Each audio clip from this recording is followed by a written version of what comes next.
সুয়াল মাইয়ে হেমা টেমা যদি নেদর ফেদরতি লাগে তাহলে সবাই কয় বাবা কদু কুমড়োর মতন সোয়াল মাইয়ে আসছে, গাদা গাদাও আসছে। আসসালামু আলাইকুম রহমতুল্লাহ। টুক করে একটা কদু কুমড়ো নিয়ে চলে আসলাম কদমেরে আবার কিন্তু কদু কুমড়ো কয়, কুমড়োও কয়, বুঝছাও। তো একটা কাঁচা কুমড়ো নিয়ে আসছে, খুশা শুদ্ধ রান বাবাই নিয়ে আসছে এই যে নুনা মাছ দেহে আবার একদল আসে নাক ছিটকে বেনে, বাবা নুনা মাছ খাইনে, গন্ধ বা হারায়ের মধ্যে পো কয়, নুনি ঠেলায় গিলা যায় না, কত কিছু কবে নে কয়ে বেড়াইগে যায়। আমার কিন্তু খুবই পছন্দের জিনিস এই নুনা মাছ। ছোটকালে খাতাম, অল্প একটু দিয়ে কাঁচকলা রানলি মাছ যেমন তেমন গিরা নেই তো খাওয়া হয়ে যেত। তা আমিও কিন্তু সেই ছোটকালের কথা মনে পড়েছে, মেলা দিন খাইনি। কারণ কি কুকার বাপ যে জিনিস খায় না সে জিনিস কিনতে চায় না। আমার হয়েছে জ্বালা, আমার যদি খাতি মনে চায় তাহলে আমার মরণ হয়ে যায়। চাতি আনিয়ে দাও কতি আমার জান বেরোয় যায়। তা সেই কইয়ে 8 কেজি নুনা মাছ আনাইছি। আইসি অমনি কইছে কি নুনা মাছের জম্মের দাম, নুনা মাছ খাবা আবারই দেখুত তুলবা এসে আমার গার কাছে। মোটেও যেন এই কাজ করবা না, 2200 টাকা কেজি না 1800 টাকা কেজি, একেবারে একই ডাকাতি কয়েছে তোমারে। তা আমি কইছি আমার তো মনে চাচ্ছে হানে কি আরবো, তাই ওই জালি একটা কুমড়ো কিনে নিয়ে আইছি আর সেই নুনা মাছ আইনে দিয়েছে কুকার বাপ।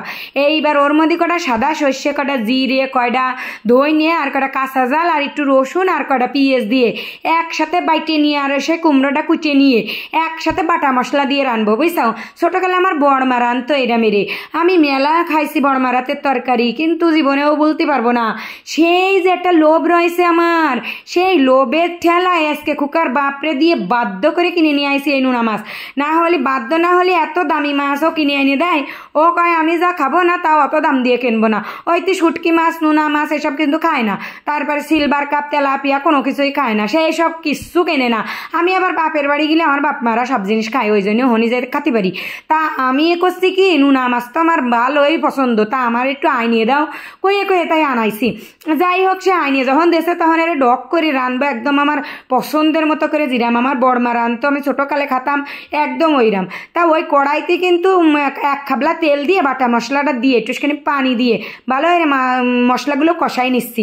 ওর মধ্যে দিয়ে দিচ্ছি হচ্ছে হলদি আর নুন, অল্প একটু নুন দেবো কয়ে দিলাম, বেশি নুন দিলে কিন্তু খাওয়া যাবে না। শেষে আমার ইচ্ছেটাই মাটি হয়ে যাবে, কারণ নুনা মাছের মধ্যে নুন তাহে 1 বস্তা বাবা। নুনা মাছ যদি চাবাতি লাগি একটা হারা পর্যন্ত তিতি হয়ে যায় নুনির ঠেলায়। এই দেখো সেই নুনা মাছ কিন্তু আমি বড় এরে কাটিছি, কাইটে ডক করে ধুয়ে নিছি, 5-6 বেড়া ধুইছি, না হলে ওর গিলের মধ্যে নুন ঢুকিয়ে গেছে। ওই নুন তো বাহার হবে না, তরকারিতে আর দেওয়াও লাগবে না। ওই যে মাছের নুন, ওই নুনই কিন্তু তরকারির মধ্যে ঢুকে যাবে, এইবার তরকারি টেস্ট হবে। তা যাই হোক, কথায় আমি সেই মশলা দিয়ে তারপরে হচ্ছে সেই খুসা শুদ্ধ কুমড়ো দিয়ে আর নুনা মাছ দিয়ে একসাথে কষাই নিছি, নিয়ে জলের পানি দিয়ে ঢেকে তুলছি। অল্প একটু কুমড়ো রানতেছি, একটা কুমড়ো কিনে নিয়ে আসি ঠিক আছে, কিন্তু কুকাও খাবে না, কুকার বাপও খাবে না। কুকা নুনির ঠেলায় খাবে না, আর কুকার বাপ বলে গিন্না রে কয় অত নুন দিয়ে কয় বছর থুয়ে দেয়, তার নেই ঠিক, আমিও খাবোই না। তা আমি কইছি তোমরা না খাও, আমি একদম মন বইরে খাবো, কতদিন ধরে আমার খাতি মন চাচ্ছে বলে কথা। তা সেই কুমড়ো দিয়ে কিন্তু রান দিয়ে দেখো দুপুরে খাওয়া শুরু করে দিছি। আমার যে জানটা এত শান্তি পালো, জানটার মধ্যে খাবাল মারতিল যে ওই নুনা মাছ কবে আনবে আর কবে খাতি পারবো, মনে হচ্ছিল আমার জান বাইরে হয়ে যাচ্ছে, খাইয়েই নিলাম।